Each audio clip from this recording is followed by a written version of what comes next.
Welcome to the newsstand of the hottest new podcast, Opinions 2 Million, with your hosts, Big G, Money Mo, and Shawnee, where we'll be discussing the latest and greatest heat from the culture. Man, did you hear that beat drop? You ain't ready. Let's get straight into it. Opinions to reach 1 million followers, opinions to reach $1 million. New pod dropping every week. I officially welcome you to Opinions 2 Million podcast. Let the beat rock.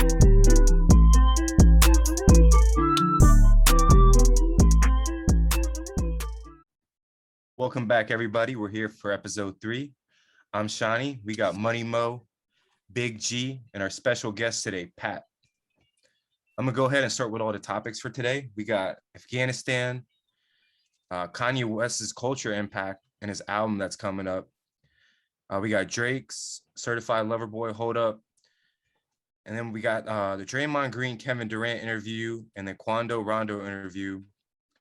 And then we're going to talk about investing. And finally, OnlyFans cutting out adult content. So we're going to go ahead and start with the first topic about what's going on in Afghanistan. Man, they ready to be down bad. What's good, everybody? How y'all doing? Doing good. What's up, man? What it do? Yeah. We got the special guest, Pat. We ready to get straight into it. Man, the United States has been going crazy lately with this Afghanistan news that's been happening lately. United States decided to pull out of Afghanistan, and with a couple of weeks of United States pulling out, the whole country collapsed to the Taliban. There's a lot of reports going on back and forth, and in the United States, you know, there's a big blame game going on of whose fault it is. It Democrats, Republicans? Should we been there in the first place? A lot of the soldiers felt like we should have never went in the first place. What y'all think about the topic?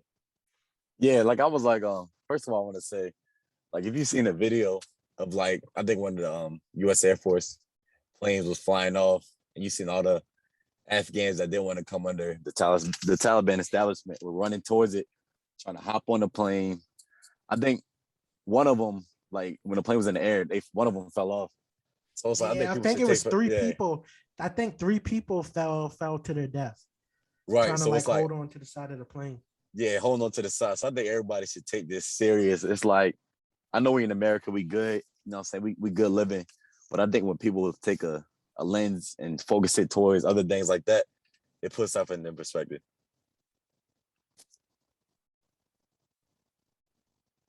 Yeah, man, I agree. I think what's going on is pretty crazy.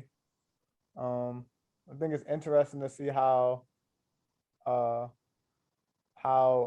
they're kind of trying to display the Taliban in terms of like social media and things like that. I'm sure some of y'all have seen the videos related to them, like dancing and stuff, dancing to one of Drake's songs and right. I'm like, and stuff like that. So it's interesting to see exactly whether those videos are being posted just as jokes from them, or is there really alternative motive to kind of change the flip the story around about what their true intentions are. Yeah, no, I'll give my perspective on it. This is how I see it. It's like, I feel bad for all the innocent lives that are there. They're trying to escape because they don't want to be under the Taliban rule. But then there's like a part of the United States being there for so long, you know, training all these the Afghanistan army to, like, you know, fight against Taliban, and them just not being ready, not being able to fight for themselves. It's kind of like, how much can USA do for someone, right? If you're not willing to help yourself as the army, I'm pretty sure they were outnumbered by so much against the Taliban, but still their Taliban's like over there, like taking over. It's just like, if you can't help yourself, right? If you aren't willing to help yourself, no one's going to help you. Facts. But yeah, there's a lot going on with this subject, man. I think just from the United States perspective, and seeing how once the news dropped that Biden said that, you know, he takes full responsibility for what happens, I think that was a bold move. It was bold. And it shows like leadership by him standing up, you know, saying that the buck stops with me, you know, that he's responsible. But like what Pat was saying, yeah, I think the Taliban is kind of wised up. They know that, you know, the whole country is moving more global and, you know, more media savvy. It looks like they got their own press secretary, and, you know, they're putting memes out on the internet of But do playing you guys with think? bumper cars and Do you think? merry-go-rounds and stuff. Oh, my apologies. I was just gonna say, do you guys think that's kind of jokes? Like when the memes out and them saying that they have the press secretary, is that actually for real, or is that? Yeah, it's like so I Is think that like they're doing jokes? it as it's a big propaganda push. It's like they're trying to make it seem like they're so peaceful. Right. More in reality, people looking at the Taliban now, like I see on social media, like, oh, they're not as bad. But really, like if you look into it, they don't care about women's rights. You know what I'm saying? They're still extremists. So I think it's gonna be crazy to see how this unfolds. Yeah, But no, what you just feel bad for like the people, like you seeing all the civilians trying to hop on the plane, just trying to get out. Like it's just so sad to see like someone in that situation. But you know, the governments, I feel like, should have got stepped in and, you know, had to do something to protect them rather than just, you know, depending on the US for doing it for so long and kind of getting used to it, right? Like Biden kind of said that, where someone had to step in and stop this. I know he's taking all the fault for it, but it's like, right. someone's got to put an end to it, right? You can't just keep leaning on someone's shoulder and just keep depending on them. And that's the worst thing. Like I feel like as a president, it's like it's hard for like you always gonna get slander from anybody. So it's like you can never be a perfect president. And it's like years ago, people were like banging for like the president to take us out of Afghanistan. And now when we do, you got people banging us like, why did we stay? Why didn't we stay? All this stuff going on. So it's like it's not a win-win situation for any president. Yeah, it's crazy to see what's going on in the United States of, you know, Democrats and Republicans kind of fighting over who's at blame and who's at fault. When you really look at it, the war was started back in 2001, you know. Yeah. So it's been, I think, all four presidents since then, since the inception, should take some type of responsibility for it. But, you know, looking at the numbers, as I always say, that, I mean, it's kind of, if you look at the numbers, we spent almost $2 trillion in Afghanistan, you know, fighting this war over the 20 years, right? So that's a lot of money that was spent that came from United States tax dollars that could have been used for other stuff, you know, promoting crimes and things in our countries. And I know we have much respect for our war veterans and our military and everything, but when you look at the amount of people that died, I believe 2,400 United States troops died in Afghanistan. And you can look at cities like Baltimore and Chicago when you have murder rates of 300 a year per city, Yeah. right? So if you just take like the amount in all of the cities in the United States and add up how many people are dying, that we really could have used that 2 trillion. Like from my perspective, 9/11 happened. It was wrong. United States definitely needed to do some type of retaliatory action, but they should have just sent Mo and Teal Seam 6 in there to handle business and get out. You know, they shouldn't have lingered around. That's how I look at it. But, you know, you get the conspiracy theorists going, and they talking about how Afghanistan has a lot of raw materials such as lithium and things like that. And, you know, then it kind of gets down, you go down the wormhole of, you know, what could have been or why were we there for so long? And, you know, nobody's really going to get into all that because we could be talking all day. Yeah, we could. Yeah, I'm and I mean, saying. for what I've been seeing from hearing from different people's opinions is some of the people who are blaming Biden for pulling the troops out are the same people that this entire time has said that why is the United States helping all these random countries? Right. So that's pretty interesting to see too, how people can kind of switch it up to play in their favor. Yeah, man. exactly. We Switching didn't mean to agendas up. started on a sad note, man, but we got to capture some of the world news, you know, affecting the country. So what are we going to kick into next, Mo? Facts. So what we're gonna kick into next. It's a big topic. I think we all can agree or disagree on like some of the stuff he did, but we're gonna talk about Kanye West's culture impact, and we're gonna talk about his album release, Donda, and which keeps delaying, and we're gonna talk about just his impact in general. So I'm gonna start off with Z, because I know Z is a big Kanye fan. So, Yeah, I mean, I just put it like this. I think Kanye West is the greatest artist. Drake. No. Hold on. Let me That's finish. Drake. The greatest artist, not rapper. That's Drake. Okay. Drake is the greatest artist. Okay, goddamn, can I finish? Bro, can you chill out, son? Let me explain myself. When I say artist, right, as an art, like as a person where whether it's his clothing and it's his expression through art in that way, whether it's his music, like fashion, right, anything, and like lifestyle, like, you know, with the Kim K, I look at it as him being the greatest artist. They might be better rappers, they might be better singers, they might be better, you know, so on and so forth. But when you look at the complete art package, like Kanye West, that crazy mentality of an artist, when you look at like these painters and you know how they're like crazy and they do such things, I think Kanye like defines that. Where you look at like fashion evolutionizing, like people changing the way they dress. You look at like the mask that he's wearing today, and I know people are like, why is he doing this? But I feel like people are going to catch on and it's going to become, Yeah, they catch on. yeah, it's going to become fashion. He started so many different trends that we all see in like regular day life, but we forget that, you know, Kanye is the one that kind of like started this. Man, I ain't gonna keep it a stack. I ain't listened to no Kanye song since Heartless came out, yo. So, But nah, I think he is. I think if we talk about greatest artists, I definitely give it to Kanye because Drake really ain't put nobody on yet. If we're gonna keep it a stack, but Oh we'll my get into that a gosh. little later. No. Well, I think Drake kind of puts like he'll do that where he sees like a young artist coming up and he'll give him a feature, and then, you know, Yeah. he'll do that. But I'm just talking about like, Yeah, so I know- think it's a separate. Drake is the best music artist. Kanye's the best like artist when you talk about like clothing and everything. I'd But say Drake Kanye, Drake makes it better. Drake is a better rapper, right? No, he's a better artist because he can sing. He can make. Marvel's one is better than Heartless. Mo, you gotta think about artists as the whole package. No, I'm Yeah. saying Outside of- music artists. I'm not talking about like I'm talking about clothing. I'm talking about music. Music. Drake makes better music than Kanye. You talk about production, like Kanye's production is kind of crazy. Like you see some of But the I'm beats not that he gonna listen makes, to a solo Kanye song where he's just rapping. I like Kanye's beats better, but Drake he raps and I don't sings know. better on a song. You got to listen to some of his old stuff, and even some of his nowadays music. It's so different, right? You start with like Jesus, where he came out and really gave us like such a different sound that we were so accustomed to listening to before. Where now you see like the Travis Scotts of the world, and, you know, like artists being comfortable with trying different sounds and different noises, right? Just because it's like Kanye gave him like the okay to do so, where he, like, you know, he tested the water with it. He was the first one to do that.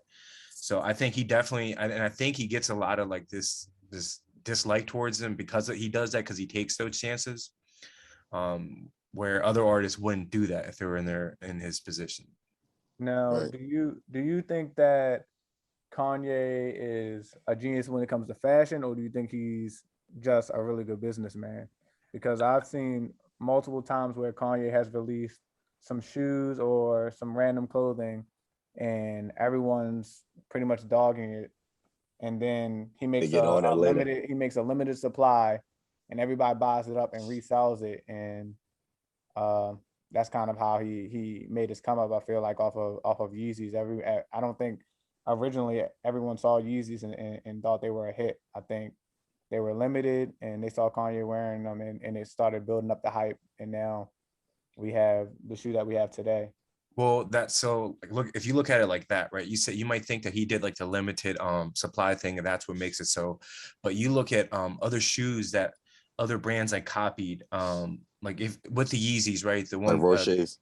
yeah, like look at that. That's a perfect example. Like something just so similar, right? It wasn't just people don't just want the Yeezy shoe, they want that style, right? When it starts, you know, that's what I mean. Like when he starts, he gets so much hate and people say so much bad things because he's willing to take those risks. Where I know when the Nike Red October, the original ones, I forget what they're called, Air Yeezys or something. When they initially came out before the Red Octobers, everyone hated that colorway. Like, oh, what is he doing? This, and this. But then over time, people were like, yo, like now the Red Octobers are just that colorway is worth $15,000 for that pair of shoe, right? So it starts off where it's like he takes a risk, then it falls into people trying to copy that. And you even see, I know he's got a lawsuit against I think it's Walmart, because they made the for the Crocs. the foam right. runners. Yeah, the foam runners. So it's not just that it's just a limited, it's like the style that he comes up with, and it's just so unique. So I think it's a little bit of both, like the business mentality and just wanting his art that he puts out. Nah, man, it's just a business tactic. That's how with the shoe market, that's how most of the shoe market is. And that's how you create demand. Right. We all know that Kanye has a deal with Gap. How you create mystique around the brand is having it limited, and then you hype it up. You can get it. you can't really get it access to it. So it makes it mysterious and the mystique of the brand, everybody wants it. Oh, you can't get access to a secondary market. If you look at the whole shoe market in total, Nike's on top. You know who Nike's second biggest competitor is to their business model? The resale market of Nike's is higher than the next shoe company in line, which is Skechers, right? So you go Nike, then you go people reselling Nikes, and then you go Skechers, right? So that's just a business model. And he just took, what was working well for other companies, right? And applied it to what he was doing. But, if you listen to Kanye when he talks about that, he wants to take his brand and have it be global and everything. So how you do that is you make it extremely exclusive to get and build a mystique, and everybody wants it. And then at a certain point, he did the partnership with Gap, and eventually there'll be everyday normal clothes. But if he would have came out with his clothing line on Gap, nobody would have wanted. You know what I'm saying? Nobody's going around buying stuff that everybody can get, like especially nowadays, just because it's rare, right? So, but with this with the jacket, like for instance, that blue jacket that he put out on his birthday, and I know it's like you don't, even if you buy it now, you don't get it for a while. And I know some people that did get their hands on it are reselling it for like three times the amount. But it's still like when it was available at Gap, like anyone and everyone could get it. There wasn't a limited release. It was like as long as you get it in within a week or 2 weeks, like you're gonna get your jacket. But it's just you're not gonna get it in till later on. So I don't think it's more like when he did it now his deal with Gap, I don't think it was so much limited. It was more of like waiting for your time to get it.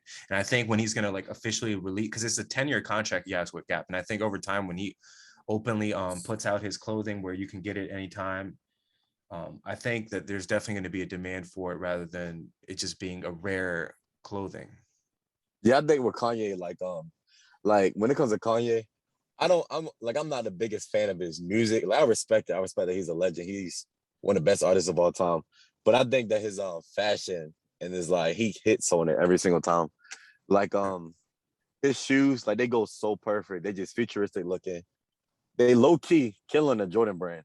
Right. Like So I do you can't remember. think, do you think that's more of his like his art, or do you think that just because the way like Gary and Pat are saying that it's his business tactic that makes you think that these shoes are the way with your, because you Yeah, I said think you like like them. So how do you feel the about shoes are good looking. So even if they weren't limited, like I Yeah. would still get them. But like I think, like of course I agree with Gary and Pat. Like with anything, if you make it limited, like Supreme, it's gonna be more rare than anything So how do you in guys general. Yeah. So how do you guys feel about his album coming out and this whole this is the third one now he just announced that he's doing in Soldier Field, the pre-album show. So he's an innovator too. Like I think like with his album release parties and him keep like pushing back the dates, but still making money on the release parties, even though the album doesn't release. I think you'll see a lot of artists doing that. Like I can't remember the last artist that had an album release party in the stadium and just like doing random stuff, doing like push-ups and stuff, just random stuff. See, I that's think him people so people just expect them. Yeah, that's It's just something like that's going to take yeah, over the it's gonna take game. over. Really, like in the music industry, they might have a small like industry event for your album release, but I think Kanye's definitely breaking the mold that, you might as well, you're trying to sell the music to the public anyway. So you might as well involve them in the initial, grand opening of it. Usually they just have something just for people within the music industry and things like that. But him inviting it to select guests in the public I think is definitely going to set a blueprint moving forward. But man, I really think that he's delaying this album trying to compete with Drake, man. He ain't letting Drake catch no easy wins out here, man. Kanye keeping that until Drake announces, man. Drake really been pushing y'all back and back with that CBL. Yeah, I think Kanye's trying to profit off the hype. I think he's one of the few people that can do it just because Right. everyone knows that Kanye is it's hard to read him and you don't know what he's gonna do. And you don't really know too much about the in and outs of it, like his life beyond the public, what you see in the public. So I think it's just a business tactic. I also think he's holding it up probably because he's in a little bit of competition with Drake. Do you think he's crazy, man? What's going on with him renting the stadium? Or you think that's just all the ambiance? It's all the hype. It's all the hype. Because I mean, he has everyone's attention. The big question, the Drake got caught on the date in the stadium with the one lady. Do you think Kanye had to rent the stadium out just to spite Drake? You know they was beefing over the pools, right? What was the song, Mo? And yours like, I got a pool, but it's bigger than yours. That Yeah, I joint. think it might be You one of my. think you think he got the stadium? Is like, man, you might have rented the stadium for a night, man. When I was in this joint living. So the thing about Kanye too, I think when his mom, I think he's actually like, he's not crazy. He just don't care. So I think like a lot of it is for the business aspect, but I think Kanye is just on a level where he's just so mentally in a different mind space that he just want to rent out a release party and do push-ups in the middle or like sit in the. This man was literally live streaming him living in the stadium, yo. In there getting haircuts, and it's kind of workouts. It's kind of like Elon Musk. It's like people will just starting to accept the fact that he like just doing his own thing, not caring what anybody thinks. Because I remember years ago, Kanye was making crazy statements about like slaves didn't know they were free until they're free. So I forgot what he said, but it's like I think he means well. But he said slavery was a choice. That's what he said. Yeah, and he's not. It's true, but it's like, of course, the slaves they were mentally like trapped. So it's I think Kanye means well. Hold up, but yeah. So I would say I definitely think he's crazy. I feel like as an artist, you can't put out like a normal person. If you're an artist and you're not crazy, your music or your art is not gonna hit, right? Like that's what I feel like. That's what art is. Like it comes from like craziness, and I feel like he definitely has it. I don't think he's normal in the head, and that's why like I love to see what he does next, just because it's so entertaining to see like someone, not to say I can kind of enjoy it, but like losing his mind and like making such like rare pieces of work. Yeah, we ready to get on right next to Kanye's biggest competition. From the sixth to south, the sixth god. Who is it? OVO finest. Certified level boy. Yes, sir. Drake. I don't got much to say on Drake. I think he fell off after Marvin's Room, but that's a personal opinion. I think the album of the year is on the way. Facts. I think Drake is definitely a perfectionist when it does come to his music. Right. Yeah, he definitely gets other people to write it, like do all that good stuff. But like I was telling people, if you think he has people to write it, that means you think the music is good. No, so like I'll say it, but I mean then it's say it like this. It's not because nobody's saying right? Lil Pump has a ghostwriter because they know right, he's Kanye. I'm sure Kanye has some. Kanye definitely. Everyone, definitely. So every big artist, right? So it's kind of like where you get to such a big business where you get other you hire your managers, like where you kind of relax a little bit, and that's kind of how it is with these music artists when they get so big. They have people to take care of the minor work. The difference between Kanye and Drake is Drake's running an OVO sweatshop. No, Drake's and Drake's or Kanye's over here running the Yeezy, so it's not even close. Oh my gosh! But on the music aspect, like as a song aspect, Drake is making better songs than Kanye. Because Drake's just attacking people's emotions, like he's just going after that people's hearts. That's what it is. It was he created that lane though, didn't he? For the rap game, at least. Yeah, didn't Kanye start the whole trend for the Heartless? But you could argue, but Drake was like the first like super soft rapper to come through. Like Kanye had that dark skin, like tough vibe, and the Drake was like the super soft type vibe that broke the lane for like singing artists. Because you could argue Chris Brown all day, but like Drake was like, all right, the first singing soft, super soft type of dude. What about Heartless? So that's what I'm saying. Isn't that the 808s? But Kanye had a tough appeal to him. That was the only way Drake could get in the door from Degrassi. My man was crippled, yo. He could only get in. He couldn't come in there on some real rap, some Pooh Shiesty type stuff. The man was crippled on Degrassi, yo. You ain't gonna tell me that he had another lane to come in. You had to come on that Marvin's Room with the singing and the sweet talking and all that. Yeah, man. you think Drake would have made it in the game if he like was like hard body, like if he was like a tough like nosed person? You think with his image that he had before, do you think he would ever survive? He had no other option. Drake is definitely rent a block. Oh my gosh. Let's hear it. Anthony and Pat, you both seem to be Drake. Definitely. I mean, in terms of what y'all were talking about with Drake having ghostwriters and people writing lyrics for him and all of this. I mean, you still have to have an ear or some type of knowledge of how to put the music together. I can give you the top lyrics, but that don't mean you know how to put that joint in the song and make it a hit. So, well, there's more than one person that makes a song. You got the composers, you got the production, the producers. One thing about it, if Kanye has more groups, but if he has the capital, if he has the money, and he's made like one or two I mean, I'm not saying like, I'm not saying he's like complete garbage, right? He's got good music. I just personally don't like him over Kanye, but that's just a personal opinion. So I just think that if he has so many people helping him after he has like one or two good ones, then it's like, oh, I have the money, I can hire these other people that are gonna help me continue what I'm doing. That's kind of what it. The real look, question is, who do you think's going to drop first? Kanye or Drake? I think Kanye might drop next Yeah, week. I think Kanye's gonna drop first. But look, Kanye has 24 features on his album. Kanye's Like imagine if Kanye's music is gimmicky. That man Exactly. don't talk about nothing. nothing at all. That man was talking about Chick-fil-A. So what is that's what I'm saying. That's what Drake does. He just goes after people's and random things about the Kardashians and Right. but Drake just be talking about his life. Like he's Right, talking about his exactly. lifestyle that he's living. One of the clearest rappers to talk on the mic. Like It's only on a eventually you fake do run dream. out of stuff to talk about, so you got to talk about your current well, lifestyle. this you talking My about man like Kanye let the GDs in the door. That's all I got to say, yo. Hey, Drake had Lil Reese on the preacher. Stop it. Yo, let But 600 look, Breezy look. do that little Oh, yeah, intro. that was Thought he was true. the man, yo. But look, if Kanye West has more ghostwriters than Drake, why do people coming at Drake more? It's the image, yo. Because I'm like, but if Drake is known as like a singing type dude, wouldn't you think he would have ghostwriters? But my thing, like I was saying, is if people saying it's coming to have a ghostwriter, they mean they think the music is no, good. that's just something I mentioned. I mean, I think both of them have ghostwriters. I don't think one of them is a true like just writes his own music. That's But just Drake something really I just got a understand. hook from people. He didn't really like Quentin Miller just told him. But you know why Drake gets that hate from people, right? It's just because it's like he got that the light image. skin, soft. Yeah, light skin, soft. But Kanye like a dark skin, like tough type hard of body. dude. Yeah, that's So what you it is. saying if So- Drake was dark skinned, this whole image wouldn't work out? It might, but it wouldn't Nah, be as big as because it goes back to like what it started with, like the whole you talk about the Degrassi, him being crippled, and like you think it would have worked him, like But Wale said having it an too. image. He was like, Y'all ever dark seen skin that rappers picture have a of heart. Drake wearing blackface? Oh yeah, that was Yeah, on the real album comedy. cover. Yeah. But it was like, we ain't gonna speak about that. That's right.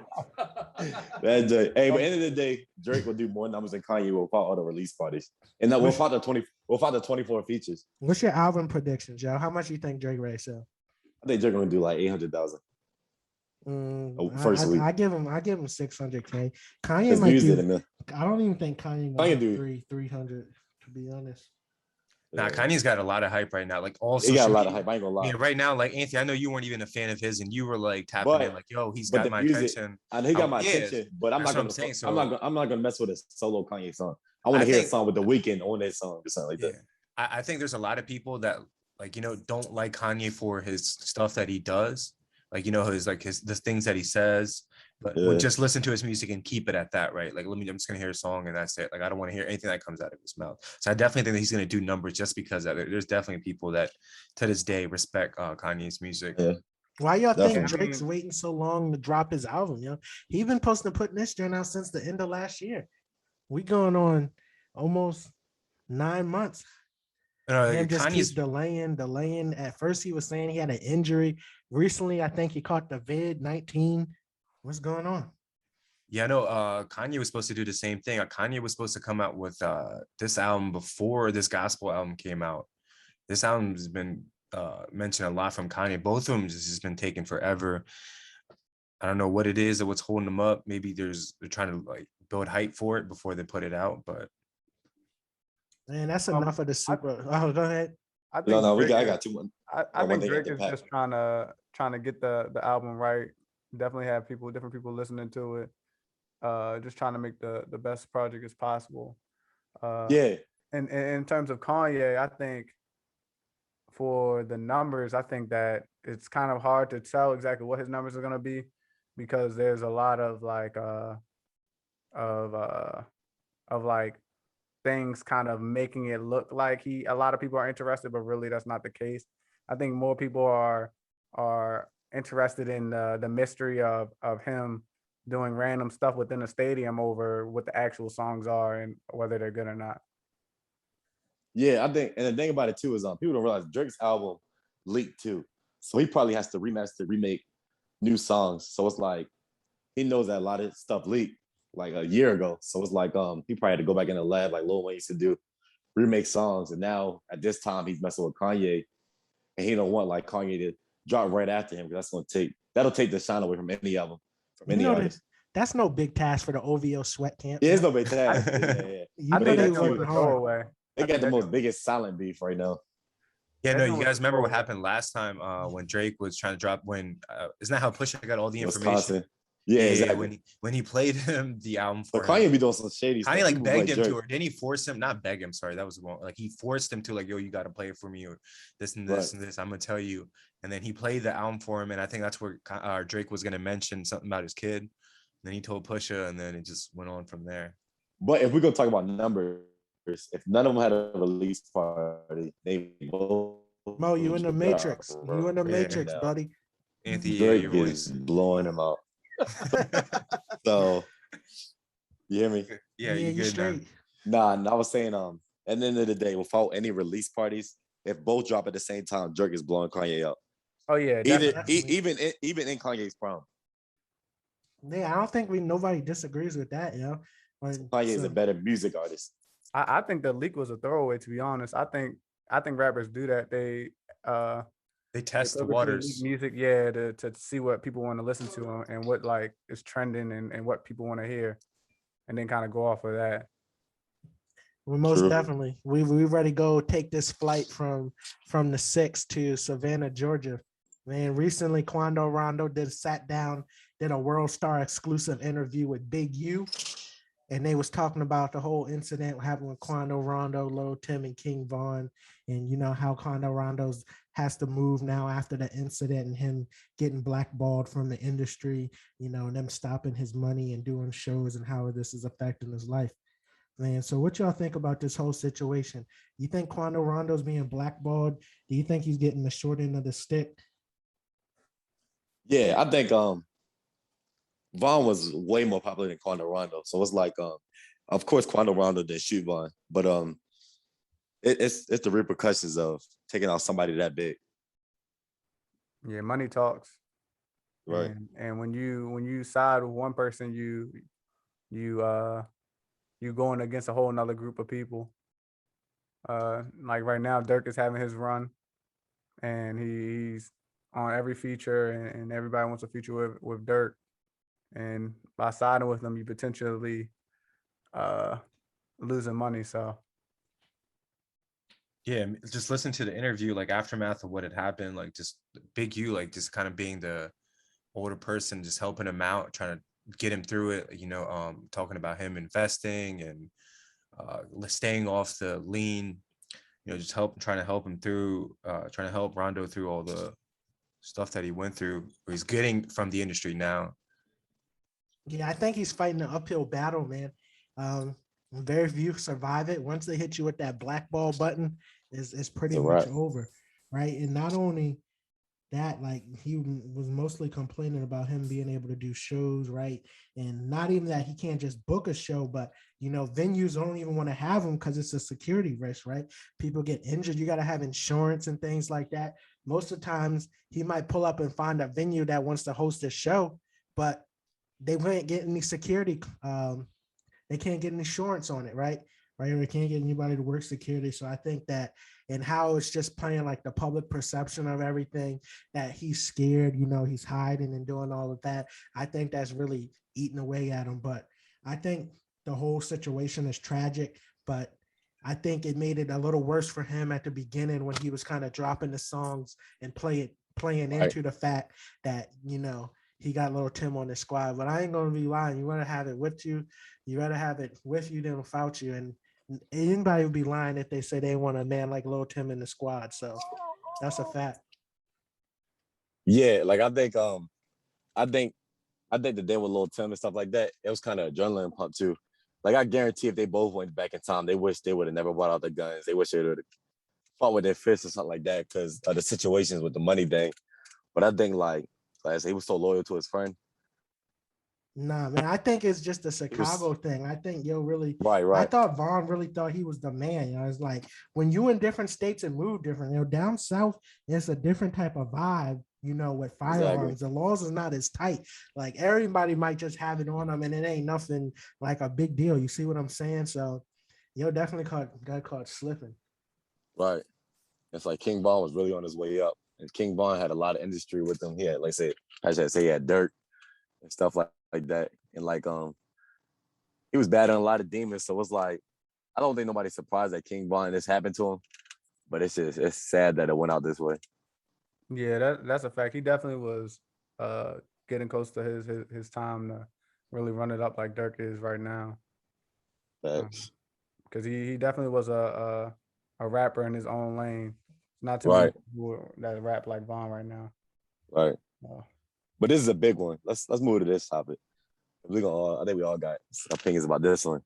The Draymond and KD interview. Basically, Draymond Green sat down with KD about why does he think he left the Warriors and why, just basically like his team rotation. So I'm gonna start off with Z, giving his opinion on that one. Yeah, so I think it's interesting now that it's kind of like they both had, I don't know if it was beef, but it was really like awkward between the two. And I think playing on Team USA, they got a better relationship with each other, and they sat down and they did the interview, and they talked about how the main reason why KD had left the Warriors was only because the way that situation was kind of handled, and it wasn't nothing between him and Draymond. It was the way that the team itself handled it, and he didn't like how the owners and management addressed the issue. And I was watching something on ESPN, them talking about this, or Stephen A. Smith talking about it. And he said he found out from a source within the Warriors organization. One of the things that kind of bothers the players is there's not one African-American on any type of like executive level and within the Warriors. So if they have a situation like this, there's no one that's really able to sit down and, talk to the players. And I think that they lack that, where they weren't able to, like talk to each other and talk to the players and be able to settle that for them to have KD and maybe try to, continue the dynasty that they had. I mean, which could, you can argue that it's still going to go on with next year and all. Yeah, I'm gonna start off straight. I don't respect KD after he left the Thunder, after he was up 3-1 against the Warriors. I understand it's his own decision. I understand all that. Like he's taking this I don't care attitude. I understand that. Like he's his own person. I can't make it like. But if he wants respect, like I remember years ago he tweeted, "What's what with all these super teams? If he wants respect, then he had to do it that way. Like he has 2 rings, and I don't think those count in my opinion." Yeah, no, I agree. Like I was his biggest fan before he left for the Warriors, and like you love the Thunder team. They were young, they had Russ and him. It was just so much fun to watch, like both of them. And it just, I know, like you said, it's his own personal decision how he handled it. But it's continuing with him kind of doing that with the Warriors too. Well, I think it kind of comes back to him because he did it to someone else, and that's kind of what happened to him. Right, it kind of like came back to him. So how do you feel about this, Pat? I know. I mean, I agree with what y'all saying. I mean, definitely don't respect it in terms of like him leaving teams in order to chase a ring. But in terms of like a legacy, I don't think anybody's gonna care about the super team aspect. I think it'll be used as a way of people like deciding like what players were better or had a better career and things like that. But I think legacy is all about records and rings. It's all an ego joint, man. His ego. Draymond probably felt that him and Steph could have done it without KD. So exactly. You came over here and messed up what we have going on, or just try to hop on the bandwagon and ride the wave to the top. You see? Well, that's what everyone was saying before, and I'm sure KD felt that when he was there, because that's what everyone was saying. That why did you go to a team where they were already winning without you, and you're just trying to like get your ring on that team? Like that's all you're trying to do. And there was a video I saw yesterday with after they won the second ring, the owner Bob Myers, after they won, they promised KD that you get whatever contract that you want, like you just say the amount, like you're gonna get it.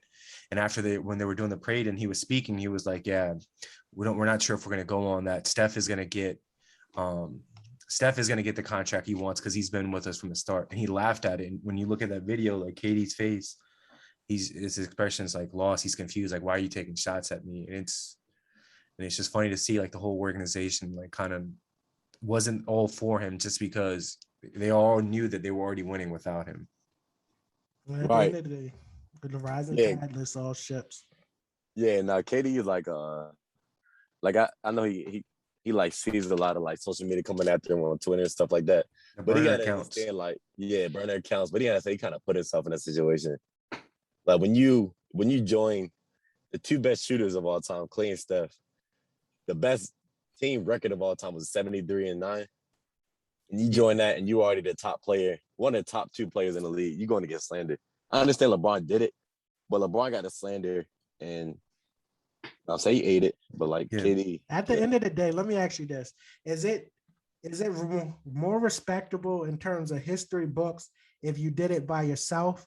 Like you could say, some could argue what Giannis did versus what KD did, or at the end of the day, it's all about the ring. If you got the ring, you got the ring, and that's all that matters. And then nobody's worried about no super teams when you're looking at the record books or things like that. All they care about is the number of rings you got, or can you respect it, putting the hustle and the grind in and building it from the ground up. There's always an excuse for everything, right? Like, oh, you did it because you had a super team. Like I already heard with Giannis winning, you heard people, right. You talked about people Super were like, team oh, yeah, everyone was injured. Like if every team was healthy, they wouldn't be there, this and that. Like there's an excuse for everything. If you win or lose, there's always going to be a different side to that story. Like the thing with Pat said too, was like over time people forget stuff. So it's like in 30 years, people just going to see KD's 2 rings. They're not going to look at his team. Because we look at Bill Russell's like 11 rings, and it was like only 11 teams in the league, but we still look at him as like, oh, 11 rings. A lot of people don't even know it was only 11 teams in the league. Right. What's more impressive is Phil Jackson's rings. Yeah, that's more, yeah. He's got quite a few. Yeah, one of the most impressive rings was. I got a question for you guys. That was an impressive run. That was beating the Heat. That was really impressive. How do you guys feel about who's a better shooter between Steph and Clay? I think Clay's a better shooter, but I think Steph is a better 3-point shooter. Oh, I think Clay's a better shooter. I think Clay is. Clay's definitely a better shooter. I think Steph just gets all the love because he just, crazy shots, and he's the point guard, and he just kind of choose his own, like make his own shot. With Clay, it's like off ball, like coming off the screen and just. I'm taking Clay because he doesn't try to do too much. He's consistent. Yeah. He's gonna come show up and do what he needs to do. There was some other news in the sports world that was kind of circulating today that Max Kellerman might be leaving or getting kicked off of First Take. How y'all feel about that? He's not leaving. I think he's not getting kicked off. Sorry, he is leaving. Like it's he's getting a show with ESPN Radio. It is. Oh, okay. So it's kind of I guess like a better opportunity, like just within work to move that way. I think the best Max Kellerman video or a clip is when he's asked the same question that I just asked you guys now, that the game's on the line, the world's on the line, who would you have to take the game-winning shot on the Warriors? And his response was, he said Iguodala. I'm done. Yeah. He probably serious. That video is so funny. Yeah, it's like he's like, anybody on the Warriors, you got KD, like you got Steph, like Clay, like who's gonna take a shot? And he goes Iguodala, and it's just the funniest video ever. I always like the dynamic that Smith and Kellerman had. That joint is Smith is a character, man, for sure. Right. Yeah, Stephen A. Smith is really good to listen to. I think Skip and him were more enjoyable just because Skip Bayless would just say the most. Yeah, they're legendary. Yeah, I think Max Kellerman is just very robotic. Like he says stuff that's not gonna cause controversy. Which Stephen A. Smith will say something that's right. Yeah, he's a big boxing head, Max Kellerman. So it's Stephen A. Smith definitely been uninvited from a lot of cookouts though. You've been saying some wild stuff. You in order to get a different perspective on that, I would watch something from him. I'll let you know later, but you got to listen to something else where he talks about him being anyways. The next topic that we're going to get into is about investing, and I know Gary's got a lot that he wants to put out, so let's hear it from you, Gary. Yeah, man, we're trying to go ahead and we talk about the latest news going on in the world and everything, but we're trying to definitely spread the word and give some advice and information to our supporters and followers. So we definitely want to talk about, the importance of investing and what does investing mean to all of the people on the podcast we got. So I'll go ahead and ask Mo, start it off. Mo, what do you think about investing? Like when you hear the term, what do you think about, and what does investing mean to you? Yeah, I think investing, like people just think about stocks and crypto, but I think like you could think more terms like buying a house and stuff like that.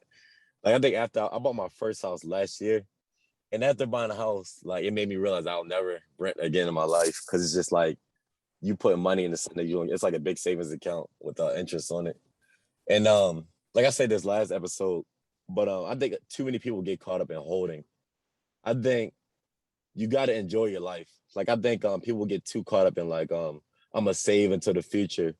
But the whole point of your best times to live is in your 20s and 30s. When you're 40 and 60, of course you can pass down to your kids, but I think you're more active when you're 20s and your 30s. So it's good to take out some of the money, know that you made some good money and just don't look back on it. And just buy it at whenever the market goes back down or something like that. What about you, Pat? What do you think about investing? What does investing mean to you? How do you look at it? Do you have any advice for the people? My opinion on it is definitely you should have a diverse portfolio of investments. Whether that's you do some real estate or you do some stock investments or crypto or your mortgage. To add on kind of to what Mo was saying, I think in terms of like stocks and crypto, people need to first start off with having good risk management in terms of like not succumbing to like FOMO and investing too much and then it dropping and you pulling out your money and losing money. Because I think once they start with risk management, then you can kind of start implementing like a strategy for your gains too, to kind of like add on to what Mo was saying about of not taking profit, kind of just holding for a long period of time. I think even shaving off a little bit of the top off of like a 20% gain is a pretty good strategy to follow in terms of like stocks and crypto, or even just taking out the profit of your initial investment is a really good strategy to follow. Also in terms of like investing, I think people should try to not follow others or kind of go that's the worst of what they hear other people doing. I think it's a lot easier to be successful in something that you actually have interest in and care about versus something that you just heard somebody did well with. And then, I mean, just sticking to it and understanding that there's highs and lows, but it's all part of the game. Yeah, quick one before I let Z talk. Like people need to understand too, is like you can't get greedy at all with this stuff. It's like if you get greedy, you will let yourself down. So I think if you just take it easy, just understand how the market goes. And if you make money, don't be greedy with the money, but that you made money because it's not yours till you cash out. Just like understand it's all a process.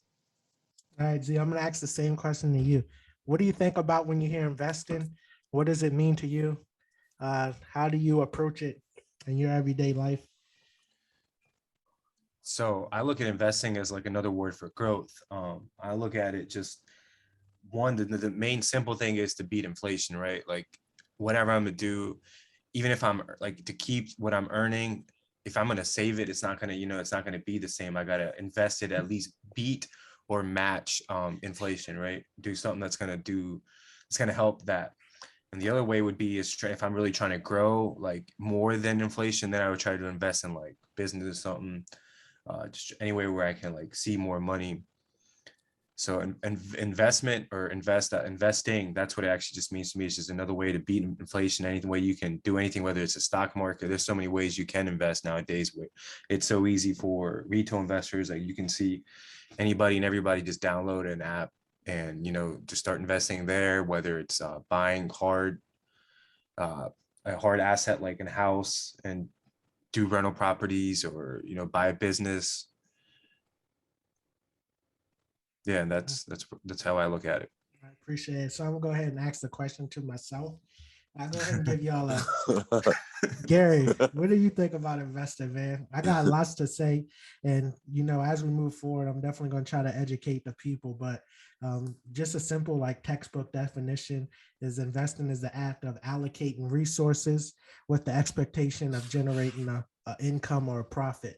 So, I mean, you got a lot of different aspects of investing. A lot of things that I think people kind of get caught up on is thinking of, investing money and getting a return. But there's also this aspect that you can invest in yourself, with the aspect of getting a return. So whether that be taking some kind of certification, going to school, reading books, or pouring into your spirit and things, that it just doesn't all encompass money, right? And active investing, based on that simple definition I gave you, encompasses a lot of other stuff outside of just money. But when most people think about investing, they're thinking about things like bonds and stocks and mutual funds and ETFs and CDs, index funds, options, real estate, different type of bonds, municipal. You know what I'm saying? We're gonna break it down, man. I'm trying to educate you, though. We gotta balance it out with the news and the topics and what's trending based on some real facts that's gonna change people's lives, right? So like Pat and Mo and Z was saying, that you gotta make your own decision, do your own research. But at the end of the day, investing is not rocket science. You take your time to understand what's going on. You don't want to get caught up in some of the trend and hype. Usually, like with people, like what the great investor Warren Buffett said, you want to be greedy when others are fearful, and fearful when others are greedy, right? So if you take that approach to investing, I think that you will make out in the long run. Just to drop some quick numbers, that the average stock market, the average index fund on the stock market, the average stock market overall increases by 7% a year, right? So that's since the inception of the stock market. But if you look at since the end of World War II, that's been averaging around 11% return a year. The last 3 years have been over around like 25% return on investment, right? So you invest in $100, a year later, you got $125, right? It might not seem a lot when you think about it as $100, but if you think like 100,000 and a year later you got 125,000, right? That is a big difference, and that really can help you in your future. Maybe in a later episode, I'll talk about the importance of investment calculators and looking at the different rate of returns and things like that. But just for today, I just want to get everybody's general thoughts on what they thought about investing, what it means to them. And all of my biggest key is just knowing that investment is not only money and material things, that, investing in yourself as physical health and wealth is all part of the plan. You see what I'm saying? So we're gonna go ahead and get into our last topic. We're gonna want to hold up before that. Mo's like, Gary had to break it down so much, I had to hop back in it. But a lot of people don't understand too, is like they I hope people need to realize that I hate when people say like, oh, they missed the Bitcoin wave, they missed the Dogecoin wave, they missed Amazon wave. Like, it's always a new wave coming up. So it's like when people get too caught up in like some of the stuff that already passed, they start feeling down. And I think people need to understand too, is that to understand that there's ways to avoid taxes. Like, that's one of the key factors to making good money, good returns. Like, you got different ways to start an LLC, buying your own car and stuff like that. But like, people get mad at people like Jeff Bezos for like not paying no taxes, but he's doing it the way in order to avoid taxes. Like, he's doing donations, all this stuff like that. So he's just beating the system. Yeah, basically.